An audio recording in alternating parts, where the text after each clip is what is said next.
3 weeks after the battle, the Velith moon began to heal. The burned fields showed the first green shoots of new growth pushing through the ash. The damaged buildings rose again under the careful hands of Marathi workers who had discovered that rebuilding was easier when you had something worth protecting, and the story spread. It traveled on merchant ships and through communication relays and in whispered conversations at trading posts across the entire sector. A single human and her beast had destroyed 20 Keth slavers. Some versions claimed the human was 3 meters tall with skin like armor. Others said the beast was a demon summoned from the death world itself. The truth was simpler and somehow more terrifying. Just a woman who refused to let innocent people suffer. Just a dog who would follow her into any darkness. The Galactic authorities arrived on a diplomatic vessel painted white with the symbols of the Confederation. 3 officials in pristine uniforms stepped off the ship and surveyed the village with expressions caught between confusion and disbelief. They had expected to find a massacre. Instead, they found Marathi children playing in the streets, while a German shepherd named Bruno watched over them with patient eyes. Park Jian met the officials at the edge of the village. Her wounds had mostly healed, though she still walked with a slight limp that Yenna said might be permanent. She did not mind. Some prices were worth paying. The human called Jian, said the lead official. His name was Administrator Voss, and he clearly wished he was anywhere else. We have received reports of Keth soldiers killed on this moon. 20 reports to be precise. 16 confirmed, Jian corrected. 4 escaped. Voss made a notation on his datapad. The Keth Acquisition Corps has filed a formal complaint, he said. They claim their soldiers were murdered during a lawful commercial operation. Jian laughed, and the sound held no warmth. Lawful, she repeated. They came to enslave children. There is nothing lawful about that. The Marathi are not a protected species under current treaties, said Voss. Technically, the Keth had legal authority to acquire them for labor purposes. Jian felt anger rise in her chest but kept her voice steady. Technically, she said. So technically, I had no obligation to stop them. Correct, said Voss. Technically, you committed an act of violence against a legally operating commercial enterprise. You could face serious charges. The villagers had gathered behind Jian during this exchange. Thash stood at the front with Suri at his side, and Bruno pressed against the child's legs. They watched the officials with eyes that held neither fear nor submission. Something had changed in the Marathi of this village. They had seen what protection looked like. They had seen what courage could accomplish. They would never cower again. Jian smiled at Administrator Voss. File your charges, she said. Take me to whatever tribunal you want, but know this: every journalist in the sector has already received footage of Keth soldiers landing on a peaceful farming moon with weapons drawn and slave cages ready. They have received testimony from Marathi witnesses describing the raid in detail, and they have received my account of what humans do to people who threaten our friends. Voss paled slightly. The political implications of prosecuting a human who defended innocent farmers from slavers would be catastrophic. The footage alone would turn public opinion against the Keth for a generation. Perhaps, he said slowly, a more diplomatic solution can be found. Jian nodded. I thought you might see it that way. The second official stepped forward with a different expression on her face. She looked at Jian with something like respect. We can offer you transport back to human space, she said. Your cargo vessel was destroyed, but we can arrange passage on a diplomatic ship. You could be home within 2 weeks. Jean looked back at the village behind her. She saw the rebuilt homes and the healing fields and the faces of people who had shown her kindness when she was broken and bleeding. She saw Suri whisper something into Bruno's ear and the dog's tail wag in response. Home, she said quietly. I am not sure that word means what it used to. Thanos stepped forward and stood beside her. We have discussed the matter among ourselves, he said to the officials. We would like to formally request that Jian remain on Velith Moon as a security consultant. We have much to learn about protecting ourselves, and we believe she has much to teach. Voss looked between the tiny alien elder and the tall human woman and seemed to realize that this conversation had been decided before it began. This moon has no strategic value, he said. No resources worth protecting. No trade routes or military significance. Why would you stay here? Jian did not answer immediately. She walked to where Suri stood with Bruno and knelt down to bring herself closer to the child's level. Suri smiled up at her with those enormous, trusting eyes. Are you going to leave? She asked, and the question held a weight that no child should have to carry. No, said Jian, I am going to stay. Bruno needs someone to make him flower. Crowned Suri's face lit up with pure joy, and she threw her small arms around Jian's neck. Bruno pressed against them both, and his tail wagged so hard that his entire body shook. Jian stood and faced the officials one final time. You asked why I would stay, she said. She gestured at the village and the people, and the small blue child holding onto her leg. This is why this place has everything worth protecting. Voss made another notation on his datapad and then signaled his colleagues to return to their ship. We will file our report, he said. The Keth will be informed that this system is now under human protection. Gio nodded. Make sure they understand what that means. The diplomatic vessel departed and left the village in peace. That evening, the Mirithi held a celebration in the center of town. They sang songs in their high, clear voices and danced in patterns that had been passed down for generations. Jian sat at the edge of the gathering with Bruno beside her and Suri asleep in her lap. Thanos lowered himself onto the bench next to her. The other villages are sending representatives, he said. They have heard what happened here. They want to learn what we learned. Jian watched the dancers spin and twirl in the firelight. And what did you learn? She asked. Thanos was quiet for a long moment. We learned that peace is not the absence of strength, he said finally. It is the choice not to use strength against the innocent. And we learned that sometimes the gentlest beings need the fiercest protectors. Jian smiled and scratched behind Bruno's ears. The dog sighed with contentment and closed his eyes. Thousands of light years away, a Keth information broker gathered his clients in a private room. He showed them footage captured by a surviving soldier's helmet camera. The footage showed a beast moving through fire and smoke with blood on its teeth. It showed a human woman cutting through trained soldiers like they were made of paper. Do not go to the Velos system, the broker warned. The humans have claimed it. One human asked a young Keth with disbelief. One human and one beast against 20 soldiers. The broker laughed, but there was no humor in the sound. Where there is one dog, there are more humans, he said. Where there is one human, there are more dogs. The Keth tried once. We will not try again, the young Keth looked at the frozen image of Bruno standing over a fallen soldier. What are they? He whispered. The broker shut off the display. They are what happens when you threaten something they love, he said. Now pay attention and remember. Some prey bites back on the Veloth moon. Morning came soft and golden. Suri walked through the village with Bruno at her side.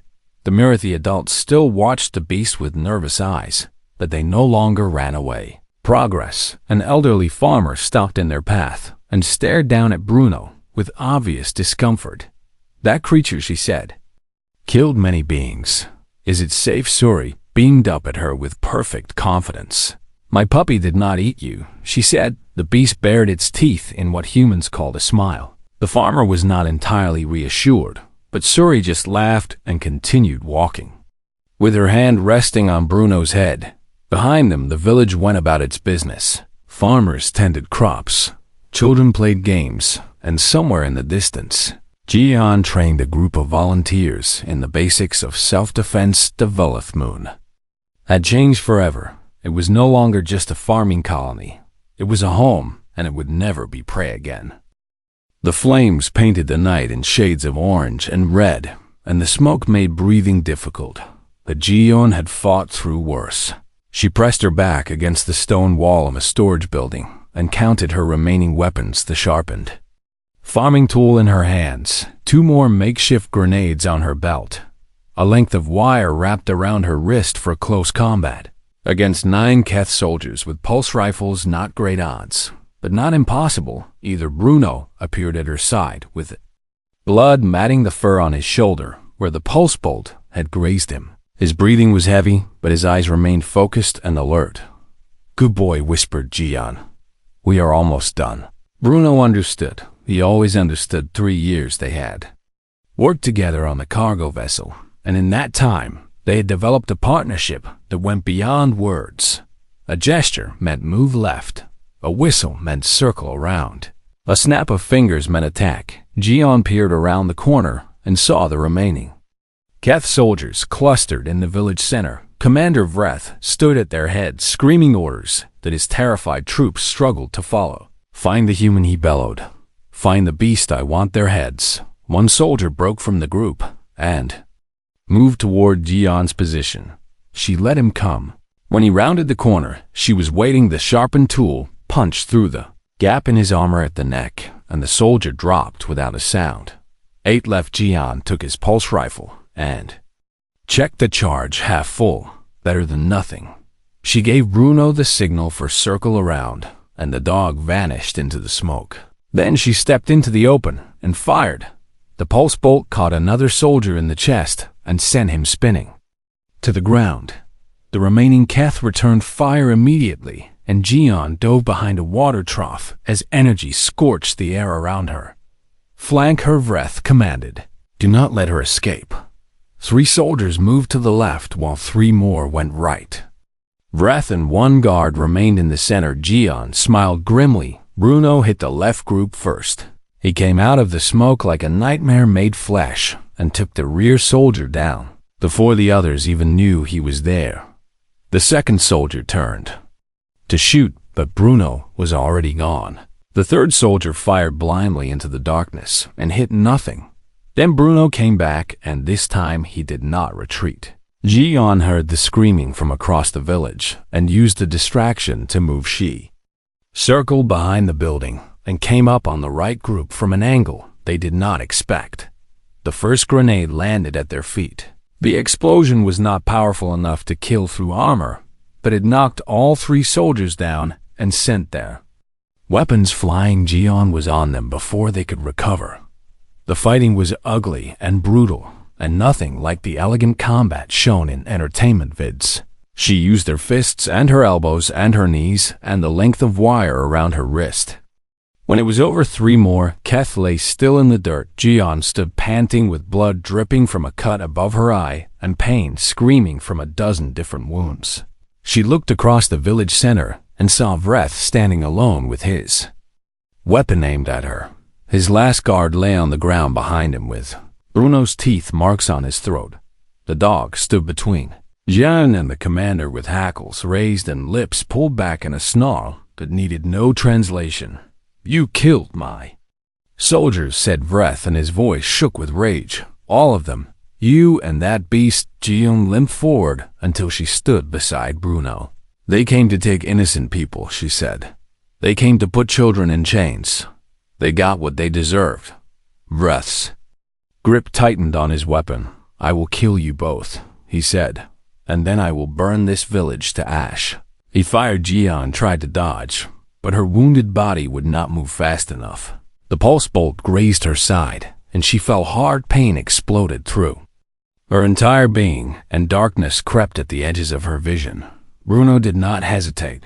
The dog launched himself at Vreth with every ounce of strength remaining in his exhausted body. He hit the Keth commander at full speed and locked his jaws around the arm holding the weapon. Vreth screamed and tried to throw the beast off, but Bruno held on. His teeth ground against armor and found flesh beneath. The weapon fell from Vreth's grip. Gian forced herself to move despite the agony. She crawled across the blood-soaked ground and wrapped her fingers around the fallen pulse rifle. Bruno released his grip and backed away as Gian rose to her knees. She aimed the weapon at the commander's chest. Vreth clutched his mangled arm and stared at her with fear finally breaking through his arrogance. "Mercy," he begged. I surrendered. Jian looked at him, and then at the Kef shuttle, waiting at the edge of the village. Through the smoke she could see the cargo hold doors hanging open. Inside were cages, small cages. Cages built for beings the size of Mirathi children. She thought of Suri hiding in the cellar. She thought of those enormous trusting eyes looking up at her. Without fear, she thought of what the Keth would have done to that innocent child. No, said Jian. The pulse bolt lit up the night one final time. When the echo faded, only silence remained. Bruno limped to Jian's side and pressed his nose against her cheek. She wrapped one arm around him and held on tight. It is over, she whispered. We did it. In the distance, she heard the cellar doors opening. Dawn was coming. The fire had burned itself out, leaving only ash and memory. And somewhere in the darkness, 4 Keth soldiers ran for their lives. Jian, let them go. Let them spread the word. Let them tell every slaver in the sector what waited on the Velith moon. A human who would not stop. A beast who knew no fear. And a village that was no longer prey. The war was over. The lesson had just begun. Beast bared its teeth. Commander Vreth of the Keth Acquisition Corps stood at the front of his landing shuttle and watched the Velith moon grow larger through the viewport. 20 soldiers waited behind him, armed with pulse rifles and shock batons. And the casual cruelty of beings who had never faced real resistance. The Mirathi were perfect targets, small and weak and peaceful to a fault. They would cower and surrender and load themselves into the cargo hold without a single shot being fired. Vreth had done this 100 times before. Easy credits, he announced to his soldiers. The Mirathi will not fight. They never do. We grab 50 of them for the markets, and we leave before anyone knows we were here. The soldiers laughed with the confidence of predators who had never met anything higher on the food chain. Shuttle descended through the purple atmosphere and landed at the edge of the grain fields. Night had fallen over this part of the moon, and darkness stretched across the landscape. Like a blanket, perfect conditions for a raid. Vreth led his soldiers toward the village lights in the distance. The grain stalks rose high around them, creating walls of gold that rustled in the wind. Halfway to the village, the lights went out, every single one at the same time. Vreth raised his fist, and his soldiers stopped in formation. Interesting, he muttered. The little creatures are trying to hide in the dark. He gestured for his troops to spread out, and they moved through the grain fields. In a practice pattern designed to sweep the entire area, Private Koss took point on the left flank. He never saw the hole in the ground until he was already falling. The pit was deep and lined with sharpened farming stakes that punched through. His honor like paper. Koss screamed once and then went silent. Contact, shouted someone from the right. A second later, the voice cut off with a wet gurgling sound. Vreth spun toward the noise and saw nothing but darkness and grain. 2 down in 10 seconds. This was not possible. The Mirathi did not fight. Everyone knew this. Form up, he bellowed. Tight formation. Watch your flanks. His remaining soldiers clustered together with weapons raised. The grain rustled around them, but nothing emerged. Then something hit Corporal Then from behind. A shape exploded from the stalks with terrifying speed and locked its jaws around Then's throat before vanishing back into the darkness. It happened so fast that nobody got a clear shot. What was that? Screamed one soldier. Vreth had no answer. He had never seen anything like it. The thing was covered in fur and moved like liquid shadow, and its eyes had reflected the starlight for just a moment before it disappeared. Spread out and find it, Vreth ordered. His soldiers hesitated. They had signed up to capture helpless farmers, not to hunt monsters in the dark. A wire snapped somewhere ahead, and the heavy door of a grain silo fell from above and crushed another soldier before anyone could react. The human voice came from everywhere and nowhere at once. That is 4, said the voice in broken galactic common. You have 16 left. I'm offering you 1 chance to leave this moon. If you go now, I will let you live. Vreth felt something he had not experienced in a long time. Fear. But fear was weakness, and weakness was death in the Keth military. You think you can threaten us? He shouted into the darkness. We are Keth. We have conquered 100 worlds. Show yourself and fight, Silence answered him. Then more screaming from the rear of his formation as another soldier fell into another pit. 15, said the voice. Vreth made a decision born of desperation. Burn the fields, he commanded. All of them. If we cannot see the enemy, we will make our own light. His soldiers activated their pulse rifles and began firing into the grain around them. The dry stalks caught fire immediately, and flames spread outward in a growing ring of destruction. Orange light pushed back the darkness and revealed the village buildings ahead. It also revealed the humans standing between them and their prize. She was tall by Keth standards, with dark hair pulled back and blood staining the bandage around her head. In her hands she held a farming tool that had been sharpened into something deadly. Behind her, the beast emerged from the smoke, with fire reflecting in its golden eyes. Its teeth were bared and red with Keth blood. The human smiled. There you are, she said. Vreth felt his soldiers shifting nervously. Behind him, they had expected farmers. They had not expected a predator from a death world and her hunting beast. Kill him, both. Vreth ordered. Pulse fire erupted toward the human, but she was already moving. She rolled behind a stone well as energy bolts scorched the air where she had stood. The beast charged directly into the Keth formation. It moved faster than anything that Psi should be able to move, and it did not attack randomly. It targeted weapon hands and throat and the soft joints, where Keth armor did not cover. 3 more soldiers fell before anyone landed a hit on the creature. A pulse bolt grazed its flank, and the beast yelped but did not stop. It simply became angrier.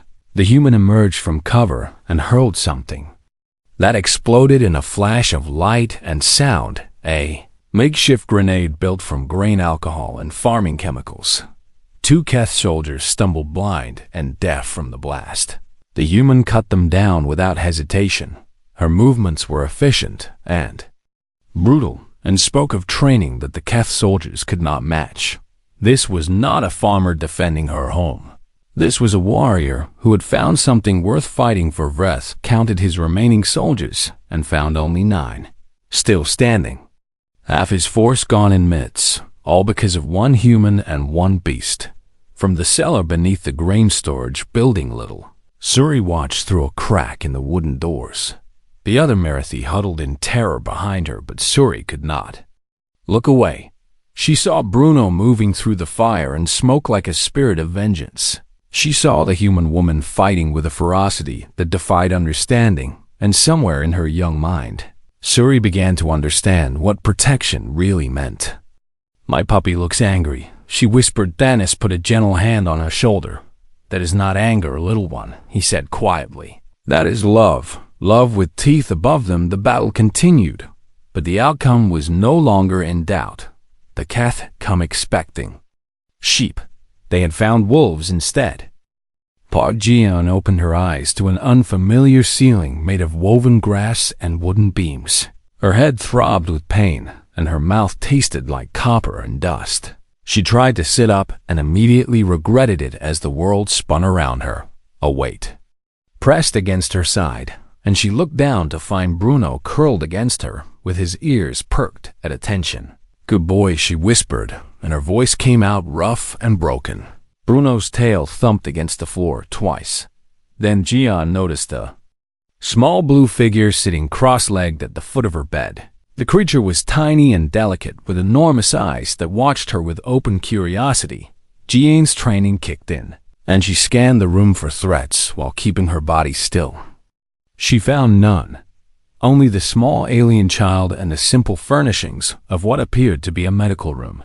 You are awake, said the child in accented but understandable galactic common. I told Bruno you would wake up today. Bruno seemed to understand his name because he lifted his head and looked at Jian with clear relief. The child smiled, and her face transformed into something purely innocent. My name is Suri, she announced. I found you in the fields. I gave Bruno sweet root, and now we are friends. Jian processed this information slowly through the fog of her healing brain. She remembered the Keth raid on her cargo vessel. She remembered fighting through corridors filled with screaming crew members. She remembered grabbing Bruno and sealing them both in an escape pod as the ship fell apart around them. She remembered launching toward the nearest moon. After that, everything went black. "Where am I?" asked Jean. The Veloth moon said, "Suri, this is my village. We grow grain here. It is very boring." Usually the door opened and an elderly Mirathi entered with careful steps. He moved like someone who had learned long ago that rushing accomplished nothing. "I am Thanis," he said, "elder of this village. You have been unconscious. For 2 days we treated your wounds as best we could." Jean touched the bandage wrapped around her head and felt the careful stitching beneath. "You saved my life," she said. "We showed kindness," replied Thanis. "The universe needs more kindness." Jean looked at the old alien and saw wisdom in those oversized eyes. She also saw fear that he was trying very hard to hide something is wrong, said. "Jean, it was not a question." Thanis hesitated and glanced at Suri. The child seemed to understand because she stood and announced that Bruno probably needed water and led the dog out of the room. The door closed behind them. "Speak freely," said Jean. "I have survived worse news than whatever you are about to tell me." Thanis lowered himself onto a small stool with the careful movements of age. "Your escape pod was tracked," he said. "We detected a ship entering the system 2 hours ago. Based on its signature, it belongs to the Keth." Jean felt ice form in her stomach. She knew the Keth. Everyone in this sector knew the Keth. They were slavers who preyed on weak species and sold living beings like cargo. The Mirathi would fetch a high price on certain markets. Small and docile and easily controlled. "How many?" asked Jean. "We estimate 20 soldiers," said Thanis. "Perhaps more." His voice remained steady, but Jean could see his hands trembling slightly. "How many fighters do you have?" asked Jean. Thanis made a sound that might have been laughter in another context. "We have none," he said. "We are farmers. We have never raised weapons against another living being in our entire history. When raiders come, we hide, or we flee, or we surrender. Those are our only options." Jean closed her eyes and thought of the Keth slavers moving through this peaceful village. She thought of Suri in chains. She thought of Bruno shot dead for trying to protect her. "No," said Jean. "What?" asked Thanis. "Those are not your only options," said Jean, and she forced herself to sit up despite the pain. "I am an option." Thanis stared at her with confusion. "You are one human," he said, "wounded and weak. What can you possibly do against 20 armed Keth soldiers?" Jean smiled, and it was not a kind smile. "I was head of security on a cargo vessel," she said. "Before that, I served 5 years in the Republic Marines. Before that, I grew up on a colony world where the wildlife tried to eat us every single day." She swung her legs over the side of the bed and tested her balance. The room swayed, but she remained standing. "I have killed before," continued Jean. "I have killed to protect innocent people. I have killed to survive. And I will kill again to make sure that little girl out there never sees the inside of a Keth slave ship." Thanis watched her with something new in his eyes, something that looked almost like hope. "What do you need?" he asked. "Tools," said Jean. "Farming equipment. Anything sharp. Anything heavy, rope and wire if you have it. And I need a complete layout of this village and the surrounding terrain." The elder nodded slowly. "I can provide these things, but our people have never fought. They will not know what to do." "They do not need to fight," said Jean. "They need to hide. Can you get everyone into a safe location before nightfall? There are cellars beneath the grain storage building," said Thanis. "Deep enough to hide our entire population." "Good," said Jean. "Get them there and keep them quiet. Leave the rest to me." The door opened and Suri returned with Bruno trotting beside her. The child had woven small purple flowers into the fur around his neck like a crown. "He looks pretty now," said Suri with pride. Jean looked at her dog decorated with alien flowers and felt something fierce rise in her chest. Bruno was not just a companion. He Was family and the Mirathi who had saved them, both were under her protection. Now, whether they understood it or not, Suri approached Gian and looked up at her with those enormous, trusting eyes. "Is Bruno a warrior?" she asked, like in the old stories. My grandmother tells Gian knelt down to bring herself closer to the child's level, and the movement sent pain shooting through her skull, but she ignored it. "No," said Gian, "Bruno is not a warrior." Suri tilted her head with curiosity. "Then what is?" Gian reached out and scratched behind Bruno's ears, the way he liked. The dog leaned into her touch and closed his eyes with contentment. "Bruno is something far more dangerous than a warrior," said Gian. "He is a friend, and there is nothing in this galaxy more dangerous than a human protecting their friends." Suri considered this information with serious concentration. Then she nodded as if Gian had just explained something very important. "I understand," she said. "I am Bruno's friend too. Now, so Bruno will protect me?" "Yes," said Gian. "Yes, he will." She stood and looked at Canis, who had watched this exchange in silence. The sun would set in a few hours. Beketh would come with the darkness, expecting easy prey. They would find something. "Else entirely begin the evacuation," said Gian, "and show me where you keep your farming tools." The war for Velith Moon was about to begin, and the Keth had no idea what they were walking into. The escape pod hit the ground hard and carved a long scar through the golden grain fields of the Velith Moon. Suri heard the thunder from across her family's farm and dropped her basket of sweet root vegetables right there in the dirt. She was only 6 cycles old by Mirathi counting, and her people stood barely 2 feet tall with soft blue skin and wide, curious eyes that seemed too big for their delicate faces. Her mother always said curiosity would get Suri into trouble someday. Today might be that day.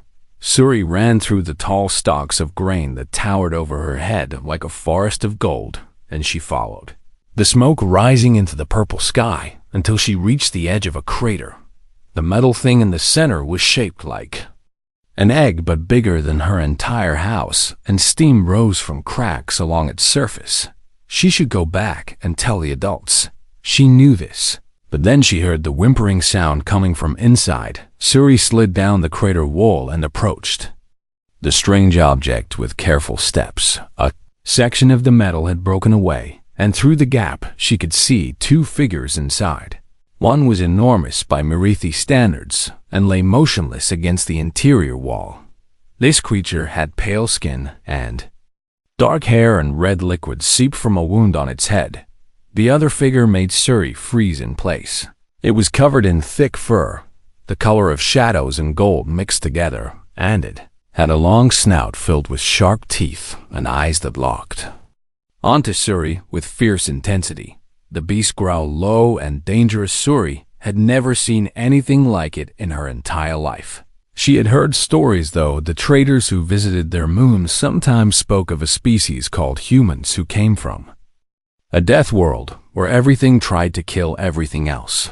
They said humans kept beasts as companions, and these beasts were loyal unto death. They said humans were dangerous beyond measure. The creature before her matched every terrifying description. Its body was built for hunting, with powerful legs and a chest that spoke of strength and endurance. When it pulled back its lips to show more teeth, Suri understood that this animal could end her life in seconds, but it did not attack. It simply stood between Suri and the unconscious human and waited. Suri reached into her pocket and found the piece of dried sweet root she had been saving for a snack. She held it out with a trembling hand. The beast sniffed the air once and then twice. Its tail moved just a little from side to side.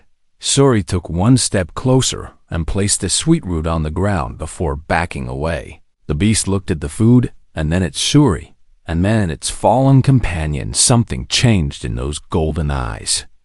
The growling stopped. Suri sat down cross-legged in the dirt and waited, because her grandmother always said that patience was the greatest gift you could offer a frightened creature. After a long moment, the beast lowered its head and ate the sweet root. When Suri's father arrived with a dozen other Mirathi villagers, He found his daughter sitting 3 feet away from a creature that could swallow her whole. He screamed her name in terror. The beast immediately stood and positioned itself between Suri and the newcomers, and the growling returned twice as loud. "Father, please do not yell," said Suri in her small voice. "You are scaring him." The adult Mirithi stared at the child, who seemed completely unafraid of the monster before her village elder. Thanos pushed to the front of the group, and his old eyes took in the scene with slow consideration. He had lived for 90 cycles and had seen many strange things, but never anything quite like this. "That is a human," said Thanos, and his voice carried the weight of certainty. "I have seen images in the galactic databases, and that creature beside it is what humans call a dog." The word meant nothing to the villagers, but the fear in their eyes needed no translation. "We should leave them," said one farmer. "We should pretend we never saw this. We should protect our families." "The human is injured," said Suri, and she pointed at the red liquid staining. "The pale skin, she will die if we do not help." The dog seemed to understand because it looked back at its companion and whined with obvious distress. Thanos made a decision that would change everything. "Bring the medical supplies," he commanded. "We will help them both." But Elder the farmer protested. Thanos raised one small hand for silence. "I have heard the stories about humans," he said. "Yes, they are predators from a world of nightmares. Yes, they bond with beasts that could tear us apart. But I have also heard that humans remember kindness. I have heard that humans protect those who help them. And right now we have a choice." The villagers looked at each other with uncertainty painted across their features. "We can turn away and let this human die," continued Thanos, "or we can show her that the Mirithi are worthy of friendship." The dog watched this exchange with intelligent eyes, and when Thanos took a careful step forward, it did not growl. It simply watched. Suri stood up and walked to the beast and placed her tiny hand on its fur. The adults gasped, but the dog merely looked down at the child with something that might have been gratitude. "His name is probably something human," said Suri with complete confidence, "but I will call him Bruno until he tells me otherwise." She had heard the name in a story once, and it seemed to fit. Bruno's tail wagged just a little more. Getting the unconscious human out of the pod took tremendous effort because she was so large compared to the Mirithi. They used ropes and pulleys and worked together until finally the pale woman lay on a stretcher made of grain stalks woven tight. Bruno walked beside the stretcher the entire way back to the village, and he never let the human out of his sight. Suri walked beside Bruno and told him about her favorite foods and her annoying older brother, and the way the sky turned pink during harvest season. The dog listened to every word. When they reached the village, the healer named Yenna examined the human with trembling hands. "The wound is deep," she announced, "but I can treat it if this beast allows me close enough." Bruno looked at Yenna and then at Suri. Suri nodded at him as if they shared some secret understanding. Bruno lay down beside the stretcher and rested his head on his paws. Yenna took this as permission and began her work. 3 hours later, the human woman's breathing had steadied and color had returned to her cheeks. The villagers kept their distance, but Suri remained by Bruno's side and fed him more sweet root until he seemed almost content. That night, Thanos stood at the edge of the village and watched the stars with worried eyes. He had done the right thing. He believed this. But the stars held secrets, and one of those secrets was already moving toward the Velith moon. The Keth slavers had tracked the escape pod. They would arrive by tomorrow, and they would find a village of peaceful farmers who had never raised a weapon in their entire history. Thanos did not know this yet, but the human woman sleeping in his village did, and when she woke, she would teach the Keth why the galaxy feared her kind. For now, Bruno kept watch over both his human and his new small friend. His teeth were hidden, but they were ready.